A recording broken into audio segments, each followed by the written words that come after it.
Eusebio a failli mourir dans un jacuzzi. Alors dans le football, il y a des drames qui marquent un club, un pays, une carrière. C'est le cas du drame de Benfica à l'époque où brille un certain Eusebio. Et qui dit lundi dit massage et décrassage d'après-match. Sauf qu'il y a une nouveauté ce lundi-là, puisqu'un jacuzzi a été installé dans les vestiaires avec le feu vert des médecins du club. Alors à l'époque, il faut savoir que c'est une véritable innovation. 7 joueurs, dont Eusebio, vont donc se relaxer dans ce bain à remous qui passe par vibration sous l'eau.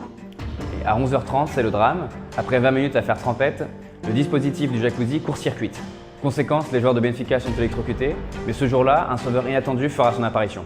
Alors un des joueurs, Jaime Graça, qui était électricien de formation, convulse, mais il parvient quand même à sortir de l'eau et à couper le courant en débranchant la prise électrique. Le bilan est lourd. Des joueurs sont brûlés, comme Eusebio, d'autres sont évanouis, mais surtout l'un d'entre eux, Luciano Fernandes, ne se réveillera pas. Le défenseur est mort sur le coup, et il faut savoir que c'était le seul à être complètement sous l'eau au moment du choc électrique. Alors c'est une tragédie qui a marqué Eusebio et ses coéquipiers, puisqu'ils porteront un brassard toute la saison, un brassard noir sur le bras, et ils remporteront tout de même le titre de champion du Portugal, en hommage à leur ami décédé.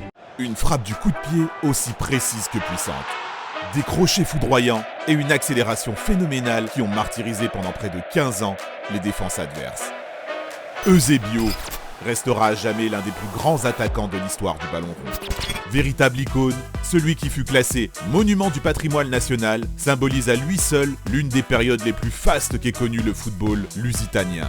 De son enfance à sa révélation à Lisbonne, en passant par sa consécration en 1965 et son épopée en Coupe du Monde un an après, retour sur la carrière prodigieuse de la Panthère Noire. Cet homme animé par la rage de vaincre et la passion pour le rectangle vert. Eusebio da Silva Ferreira est né le 25 janvier 1942 à Lourenço Marques, capitale du Mozambique, ancienne colonie portugaise. C'est en 1957 que débute réellement son histoire.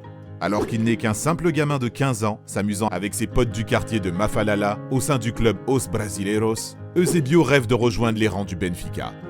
Un bonheur qui ne sera pourtant pas immédiat, puisqu'après avoir raté 2 essais pour intégrer la formation lisboète, ses dirigeants se tournent vers le Sporting Club de Lourenço de Marques, une filiale du Sporting Portugal, rival de toujours des Águias.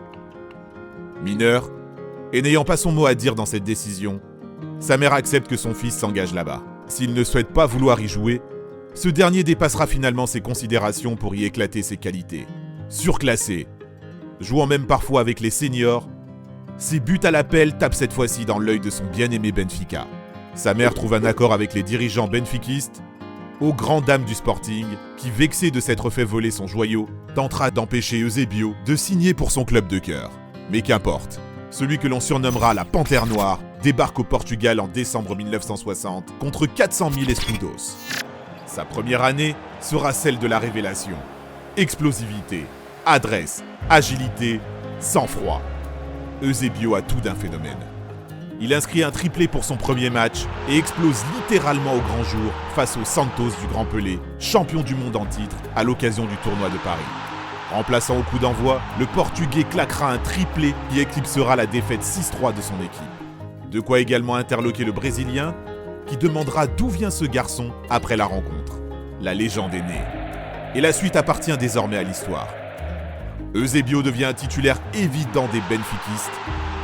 Mieux encore, sa première saison pleine se terminera en apothéose. Opposé en finale de C1 face au Real Madrid de Ferenc Puskás et d'Alfredo Di Stefano, son doublé victorieux offre à son club un second sacre consécutif.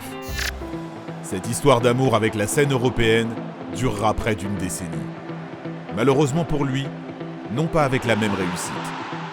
De nouveau en finale de la Coupe des clubs champions en 1963, son Benfica échoue cette fois-ci contre l'AC Milan malgré son pion. 2 années plus tard, il voit une nouvelle fois le trophée lui échapper face à l'Inter Milan. Et puisque jamais 203, le scénario reste le même en 1968 face au Manchester de George Best. Empêché par le régime autoritaire d'Antonio Salazar de signer pour un club étranger, Eusebio accumule en revanche sur le plan national les titres.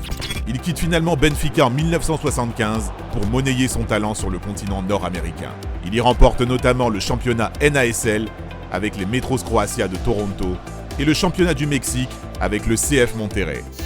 Le mythe Eusebio se construit aussi en parallèle avec la sélection portugaise. Avant le début de leur idylle en octobre 1961, la Seleção ne fait pas office de grande nation mondiale.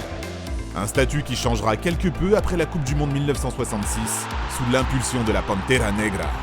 Opposé en phase de groupe à de grandes sélections telles que la Bulgarie, la Hongrie, mais surtout le Brésil de Pelé, double champion du monde en titre, le Portugal épatant termine premier de son groupe en remportant ses 3 matchs. En quart de finale, Eusebio, auteur d'un quadruplé ce jour-là, permet à ses troupes de sortir du piège nord-coréen, surprise du tournoi, et qui menait 3-0 au bout de 25 minutes de jeu. Finalement éliminé par le futur vainqueur de la compétition, l'Angleterre de Bobby Charlton, le Portugal termine 3e de la compétition grâce à sa victoire sur l'URSS lors de la petite finale. Une performance qui reste encore aujourd'hui comme étant la meilleure de l'histoire de la Seleção en Coupe du Monde. Sur le plan personnel, cette édition 1966 restera la seule disputée par Eusebio au cours de sa carrière. Meilleur buteur du mondial avec 9 buts, l'avant-centre que l'on qualifie alors de meilleur d'Europe devient le véritable porte-drapeau d'un pays vivant sous une dictature vieille de 30 ans. Dans les journaux et magazines, mais aussi dans les émissions et les programmes d'information de la radio-télévision portugaise, Eusebio est partout. Il est dorénavant plus qu'un simple joueur. Acclamé partout où il passe, être à la personnalité exceptionnelle, jamais un homme de couleur dans le Portugal métropolitain de l'époque n'avait bénéficié d'une telle aura et fait l'objet de pareilles louanges. Il aida au développement du professionnalisme et à la popularisation du ballon rond au Portugal et deviendra l'une des grandes figures du sport dans un monde fortement discriminatoire. Quant à son héritage footballistique, il fait tout simplement de lui l'un des meilleurs attaquants de tous les temps. Mieux encore, l'un des meilleurs joueurs de l'histoire du football. Premier joueur de couleur à obtenir le Ballon d'Or en 1965, le Soulier d'Or en 1968 et 1973, aura inscrit 473 buts en 440 rencontres officielles. Devenu ambassadeur du Benfica et de la Fédération portugaise de football à la fin de sa carrière, celui qui possède sa statue devant l'Estádio Luz du Benfica Lisbonne rendra inconsolables les Portugais le 5 janvier 2014 après un arrêt cardio-respiratoire à l'âge de 71 ans. 3 jours de deuil national en hommage à celui qui a son nom gravé en lettres d'or dans le livre du football mondial seront décrétés. Obrigado, Eusebio.